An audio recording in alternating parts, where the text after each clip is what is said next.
Baik, kesempatan malam hari ini Kulo akan bahas tentang keutamaan membangun masjid sampai pembahasan kita akan mudah mendapatkan rumah-rumah di surga dikarenakan amalan-amalan dunia yang kita itu lakukan saat ini.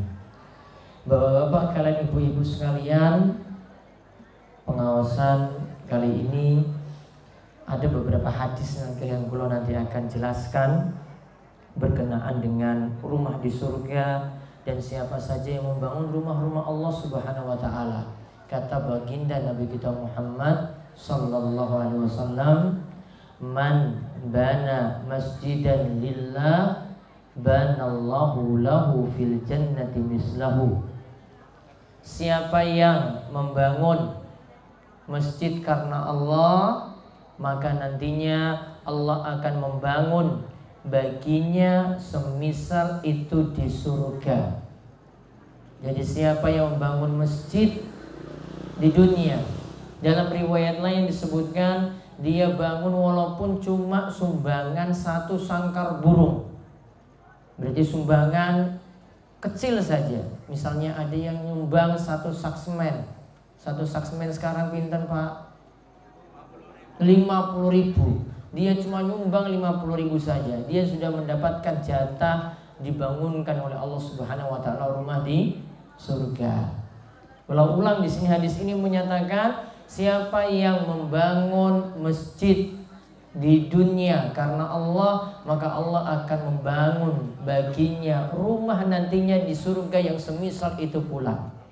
Mugi-mugi siapa saja yang membangun masjid dan memberikan sumbangan juga termasuk kepada Masjid Al-Furqan ini, begitu juga rizki-rizki yang para jamaah itu berikan pada rumah-rumah Allah Subhanahu wa taala yang lainnya, mugi-mugi penuh berkah dan membawa kebaikan bagi kita sekalian. Allahumma amin. Bapak-bapak, kalian ibu-ibu sekalian, ini tentang gambaran rumah di surga. Rumah di surga ini bukan seperti yang kita bayangkan di dunia ini.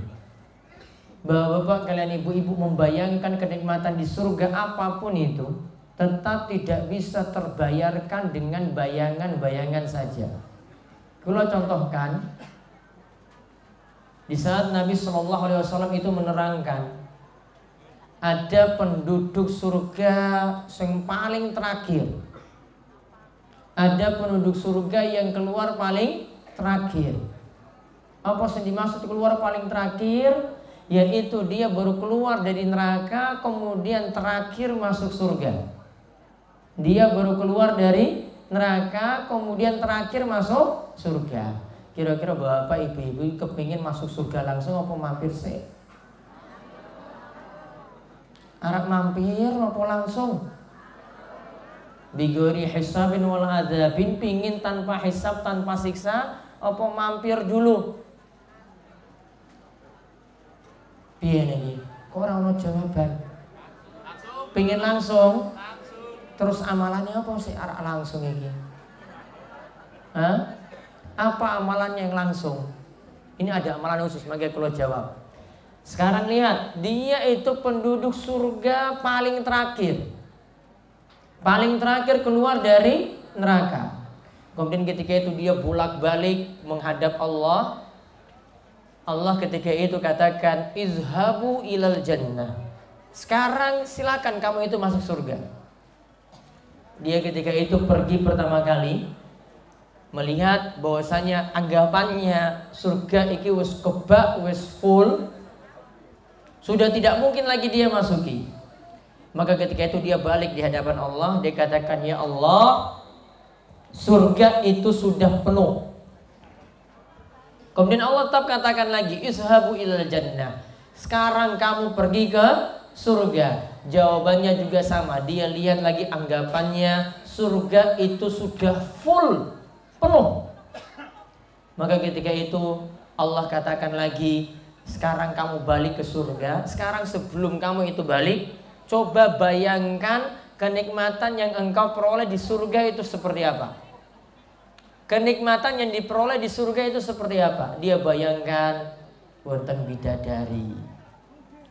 Bapak pengen bidadari apa bojone sendiri? Hah?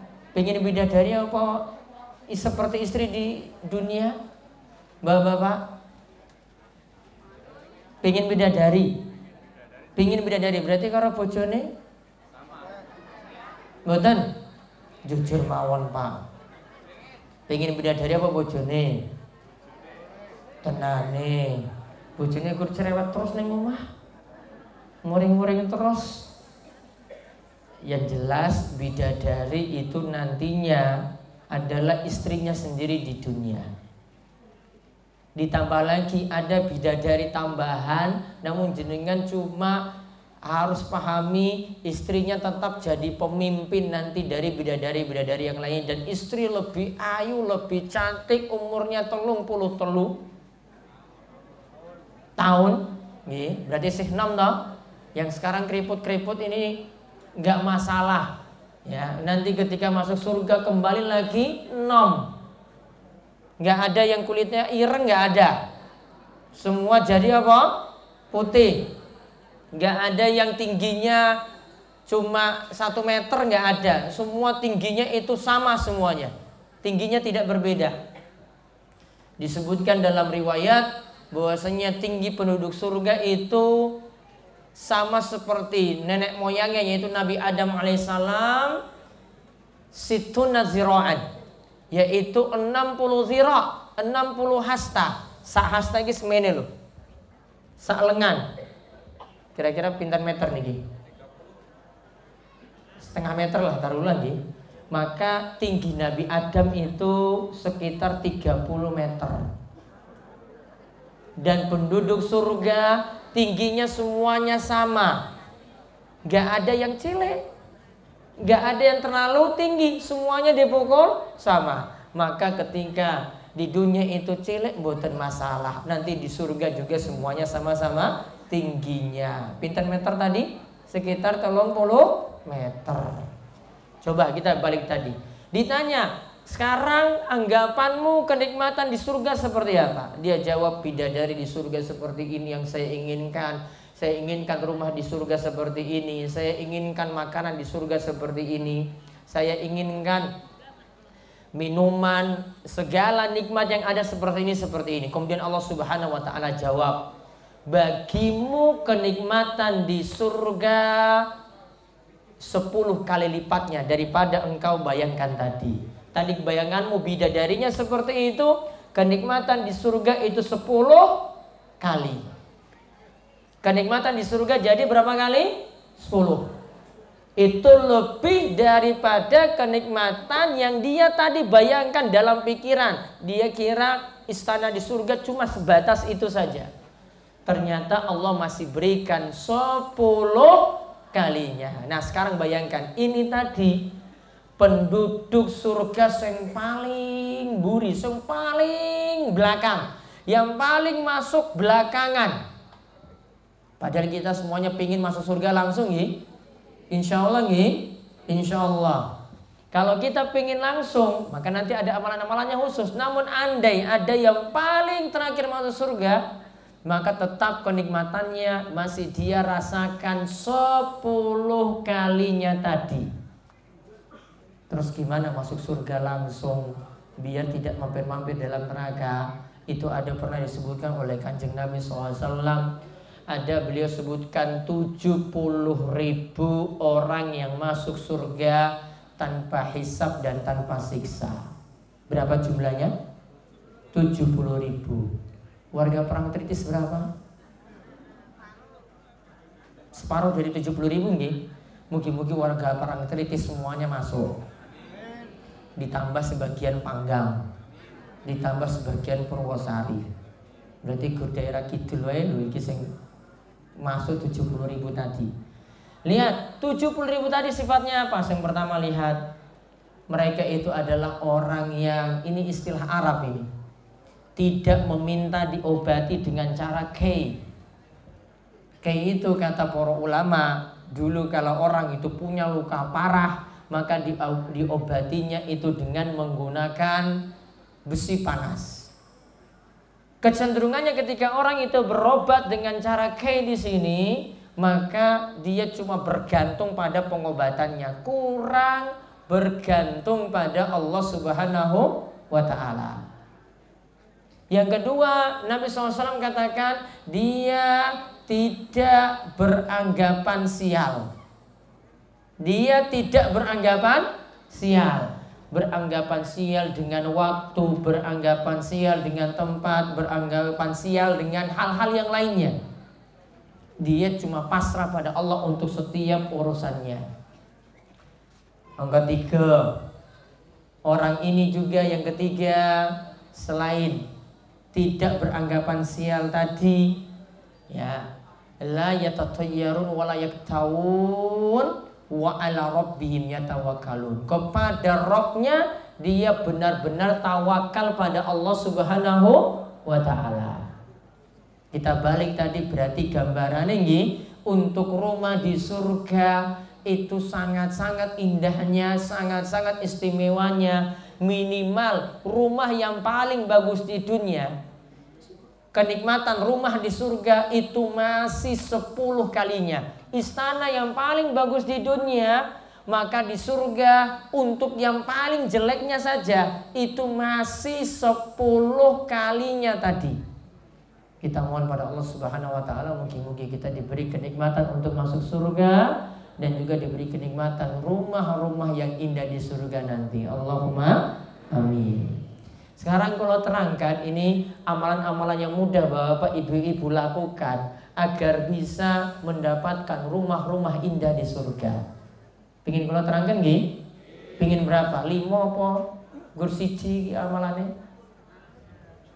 Apa sak maksimale? Maksimal. Baik. Yang pertama, untuk mendapatkan rumah di surga, bangun masjid. Repot? Bangun masjid. Walaupun tadi nyumbang apa? Semen. Ya, semen berapa sak? 100 sak. Sanggup? 100 sak berarti berapa ya Pak ya? 100 berarti 5 juta rupiah. Kalau mampu, Allah kalau beri rezeki lebih, jenengan nyumbang seperti itu, jangan punya anggapan nyumbang tadi itu rizkinya hilang. Namun nyumbang tadi wis jadi tabungan, itu sudah jadi simpanan nanti di akhirat. Berarti jenengan kalau nyumbang 5 juta untuk masjid, itu sudah dapat tabungan 5 juta. Walaupun di dunia nggak bisa diambil-ambil, nanti besok ketika di akhirat baru tabungan ini kita bisa nikmati. Sanggup mboten niki 100 sak? Sanggup mboten? Kok ora ana suara niki kepiye ta? Tak turunkan 10 sak sanggup mboten? Mboten. Ya Allah 500.000 loh. Tak turunkan lagi 1 sak mampu? Ibu-ibu mau jalan kota infak loh niku. Sing jenengan masukkan itu pira coba? Duit merah sing mencolok apa ijo? Hah? Merah sing mencolok apa sing merah sing warnanya redup? Nah, iki wis mikir-mikir toh. Ya, namun kalau arak tuku ali-ali, tuku anting, masya Allah, senengnya bukan main. Namun kon nyumbang masjid mikir-mikir.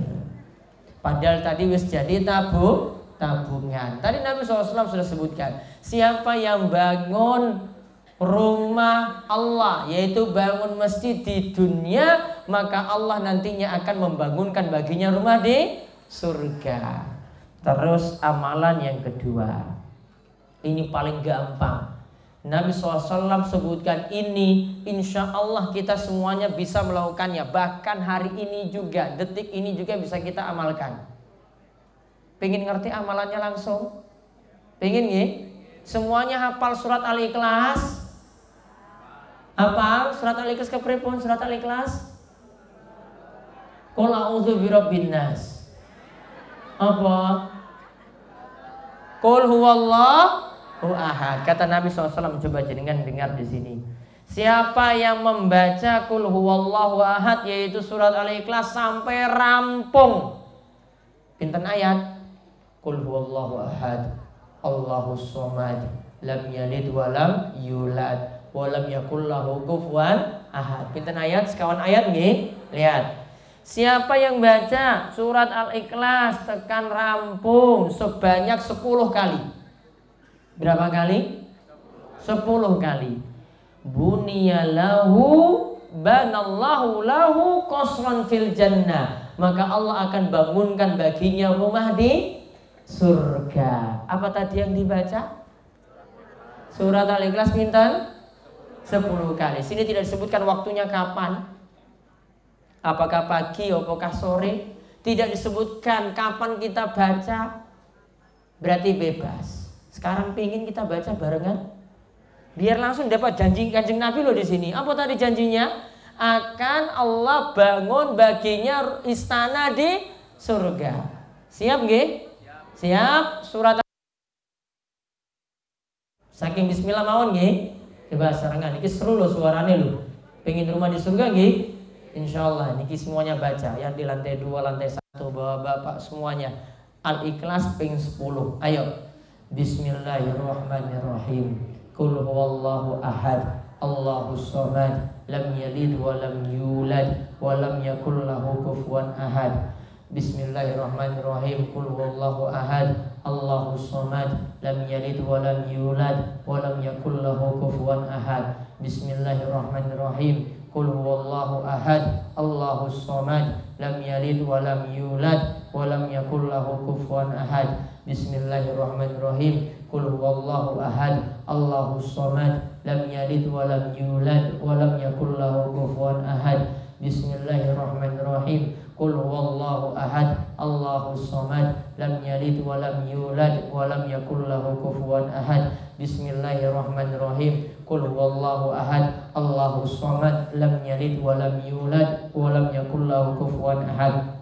Bismillahirrahmanirrahim. Qul huwallahu ahad, Allahus somad, lam yalid wa lam yulad wa lam yakul lahu kufuwan ahad. Bismillahirrahmanirrahim. Qul huwallahu ahad, Allahus somad, lam yalid wa lam yulad wa lam yakul lahu kufuwan ahad. Bismillahirrahmanirrahim. Qul huwallahu ahad, Allahus somad, lam yalid wa lam yulad wa lam yakul lahu kufuwan ahad. Bismillahirrahmanirrahim. Qul huwallahu ahad, Allahus somad, lam yalid wa lam yulad wa lam yakul lahu kufuwan ahad. Mugi-mugi nantinya dengan amalan ini dibangunkan istana di surga. Walaupun di rumah itu gubuknya gubuk reok yang sudah mau hancur, mugi-mugi nanti digantikan di surga yang penuh dengan berbagai macam kenikmatan. Niki oko kalih. Terus nomor 3, amalan yang bisa lagi masukkan dalam surga dan dapat rumah di surga, kata Kanjeng Nabi SAW, mengerjakan sholat rawatib dalam sehari 12 rakaat. Pinten rakaat? 12 rakaat. Kalau langsung rinci nggih, lihat rinciannya.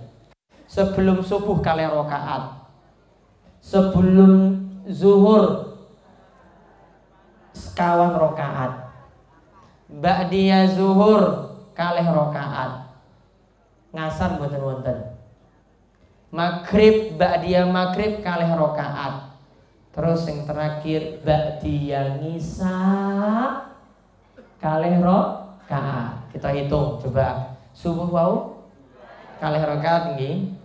Zuhur, qobliyah zuhur sekawan rakaat, wis 6 lho. Ba'diyah zuhur kalih rakaat 8.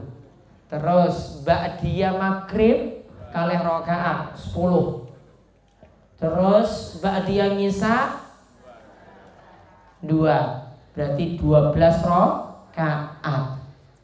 Lihat hadis yang dikatakan oleh Kanjeng Nabi SAW, man sholla, siapa yang sholat isnata asyrata rakaatan fi yaumin wa lailatin, siapa yang melaksanakan sholat 12 rakaat dalam sehari, maka bunyalahu bihinna baitun fil jannah, akan dibangunkan baginya rumah di surga. Namun di sini syaratnya diperintahkan rutin. Diperintahkan apa? Rutin. Kalau sholat rawatibnya tadi sing mengiringi sholat wajib diperintahkan rutin, maka perlu diperhatikan sholat wajibnya 5 waktu juga harusnya lebih rutin. Karena ingat Bapak Ibu, kok kalau bahas sholat sunnah kok masih bahas sholat wajib. Ingat sholat wajib niku sing pokok. Sholat sunnah, sholat rawatib niku tambahan. Kalau contohkan, misalnya jenengan saking parangtritis pingin ke Jogja, punya mobil, namun mobilnya cuma ada 2 ban, nggak ada bodi, cuma punya 2 ban saja. Kira-kira iso tekan Yojo apa ora iki? Mboten nggih? Mboten. Karena apa? 2 ban tadi cuma pelengkap, bukan pokok. Misalnya kaca, yang paling jelas nih kaca nggih, kaca mobil. Kaca mobil juga itu cuma pelengkap. Jenengan itu punya mobil, rodanya papat, kemudian mesinnya itu lengkap, nggak punya kaca mobil, pas lagi pecah, pas lagi rusak, mboten masalah. Namun kalau ya cuma punya kaca mobil, nggak mungkin sampai ke Jogja. Kenapa? Karena cuma pelengkap. Itu ibaratnya untuk sholat sunnah. Jenengan kok rutinkan sholat sunnah terus, tahajud, duha rutin, namun biasanya subuh nih ngisa males-males, ngisa iki wis saya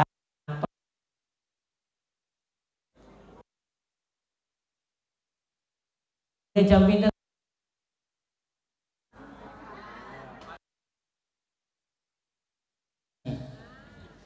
Namun ada yang melakukan sholat subuh itu dikiranya subuh niku jam 5:30, padahal sholat subuh berakhir jam 5, 10 matahari wis terbit.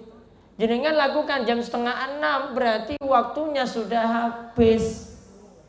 Kalau jenengan pentingkan sholat sunnah, sedangkan sholat subuh itu tidak dijaga tertib, itu sama saja jenengan punya pelengkap kaca tadi, namun gak mungkin sampai ke Jogja. Dikarenakan cuma punya kaca mobil saja, sedangkan bodine, mesinnya gak ada, dan 4 rodanya juga gak ada. Gak mungkin sampai ke Jogja. Makanya pentingkan itu adalah sholat sing wajib. Insya Allah jamaah parangtritis niku tertib nggih, walaupun dengan kesibukannya ngurus pantai, walaupun dengan kerepotannya mau ngurus macam-macam, mugi-mugi tetap rutin menjalankan sholat. Allahumma amin. Itu tadi yang ketiga, sholat rawatib. Terus nomor 4, 5, 6. Ini karena disebutkan dalam satu hadis. Nabi SAW itu katakan, siapa yang ingin dapat rumah di pinggiran surga, maka tinggalkanlah debat. Terus siapa yang ingin dapat rumah di tengah-tengah surga, maka tinggalkanlah dusta. Dan siapa yang ingin mendapatkan rumah di surga langsung, maka milikilah akhlak yang mulia. Kalau rinci tadi, nomor sekawan itu adalah tinggalkan debat. Nomor gangsal niku tinggalkan dusta. Dusta niki apa dusta? Dorong ngapusi. Nggih. Ini termasuk juga untuk lariskan bisnis. Jenengan jual punya warung, terus diberitahukan kepada pelanggan, Pak iki tenan, aku iki ora ono batine lho. Padahal iki batine wis akeh. Jenengan itu ketika jualan nggak perlu memberitahukan modal, itu bukan urusan pembeli. Jenengan kalau sudah jual, kemudian ini belum dapat untung, bilang aja, Pak saya belum dapat untung. Nggak usah beritahukan modal, meskipun nantinya ya jenengan beritahukan sini, ya itu ada yang jujur, ada yang tidak jujur di sini. Maka jaga baik-baik, tinggalkan dusta, jangan bohong demi lariskan dagangan. Kemudian yang keenam tadi, punya akhlak yang mulia. Apa yang dimaksud akhlak yang mulia? Umum. Untuk anak, bakti pada orang tua. Untuk suami, beri nafkah yang baik pada istri. Untuk istri, apa sih kewajiban ibu-ibu apa tuh ibu-ibu? Kewajiban ibu apa ibu? Taat pada suami. Ini akhlak yang paling mulia yang Nabi SAW itu perintahkan pada ibu-ibu, dan ini jalan untuk dapat masuk surga dengan mudah. Khusus untuk ibu-ibu, kata Nabi SAW, ada 4 amalan. Ini kelingan loh, 4 loh, ini sekawan amalan gini. Jenengan jaga ini baik-baik surga. Yang pertama, idza sholatil mar'atu khamsaha, jaga sholat 5 waktu. Ibu-ibu jaga sholat 5 waktu. Nomor kali puasa Ramadan. Saat ini pun tertib. Ramadannya tertib mboten? Ibu-ibu tertib pun di sahur. Utang puasanya pun di sahur. Sing wingi batal datang bulan pun di sahur. Ingat niku kewajiban, tetap harus di sahur. Nomor 3, wa hafizat farjaha, jaga kemaluan. Apa sing dimaksud jaga kemaluan? Boten selingkuh. Selingkuh paham nggih? Apa ten parang kritis kasusnya kata selingkuh loh. Selingkuh sing dimaksud apa? Bojone esan karo wong wedok, terus janjian ten hotel, terus berbuat seperti sudah halal padahal urung halal. Iki jenenge apa? Selingkuh. Kalau dalam hukum Islam itu hukumannya berat bagi yang sudah punya suami, sudah punya istri, kemudian selingkuh. Itu hukumannya lebih berat daripada yang belum nikah, urung rabi. Dikarenakan apa? Yang tadi suami istri sudah punya pasangan yang halal.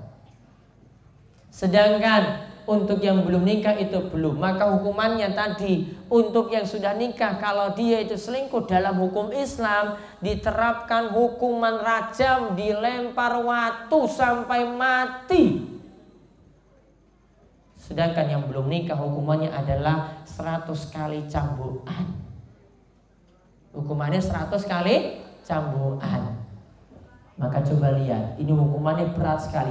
Makanya kalau ibu-ibu itu jaga diri baik-baik, enggak sampai selingkuh, jaga kemaluannya dengan benar, maka nanti dia mudah untuk masuk surga. Namun ada syarat nomor 4. Wa ta'at wa ata'at zaujaha, yaitu taat pada suami. Coba kalau rinci nggih, tadi 4. Yang pertama sholat. Yang kedua apa? Puasa Ramadan. Nomor 3, jaga kemaluan, gak selingkuh. Nomor sekawan tadi terakhir, taat pada. Coba sing seru toh ibu-ibu, sing seru. Taat pada suami. Bentuk taatnya pripun toh ibu-ibu? Pokoknya apa-apa ki manut. Diperintah apapun iku manut. Dan juga banyak protes. dan juga mensyukuri apapun pemberian suami meskipun sedikit. Kalau jenengan nggak bersyukur dengan yang sedikit, nggak mungkin bersyukur dengan yang banyak. Kalau dengan yang sedikit itu nggak mau disyukuri, biasanya bawa beban yang ada di rumah. Kalau yang sedikit itu nggak mau syukuri, lihatnya cuma tetangga terus. Tetangga duwe motor anyar, duwe kulkas anyar, duwe mobil anyar. Maka yang dipikirannya itu cuma tambah beban. Wah mas, tonggoku iki wis duwe kulkas anyar. Akhirnya ngomong sama suami. Yang ada apa kalau suami nggak punya uang ketika itu? Dia tetap nyari penuhi kebutuhan tadi dengan jalan apa? Nambah apa Pak? Nambah utang. Betul napa mboten? Betul napa mboten ibu-ibu? Ini kita taat pada suami apa menyusahkan suami iki lho. Menyusahkan suami, maka sadar diri. Sekarang lihat kondisi kita itu seperti apa, kemampuan kita itu seperti apa. Tugas paling penting dari bentuk taat pada suami, mau menerima apapun pemberian suami, meskipun sedikit tadi. Yang paling penting di sini dari taat pada suami, nggak banyak komentar dengan apapun yang suami dapat. Kalau itu memang dari pekerjaan yang halal yang dia miliki, syukurilah dengan banyak-banyak qanaah alias nerimo ing. Ini jenengan sudah paham loh ini. Insya Allah nggih, mungkin setelah pengawasan ini ibu-ibu jadi nerimo apapun pemberian suami, nggak banyak protes, nggak banyak ngeluh, nggak banyak minta nambah, nggak banyak minta kulkas anyar, nggak lagi minta motor anyar, nggak lagi minta perhiasan anyar. Lihat dari kemampuan suami. Kesimpulan yang kalau balik, yang pertama untuk mudah dapat bangunan di surga, rumah di surga, yang pertama masjid. Sumbangannya pinten mau?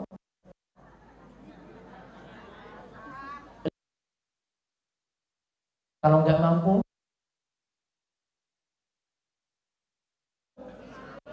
ya 50.000 ya. Nanti dihitung nanti kotak infaknya tadi. Banyaknya itu uang 50.000 apa sewu? Ya, nanti silakan dihitung. Terus nomor 2 apa tadi? Untuk mendapatkan bangunan di surga. Mau loh, saya diamalkan langsung mau loh.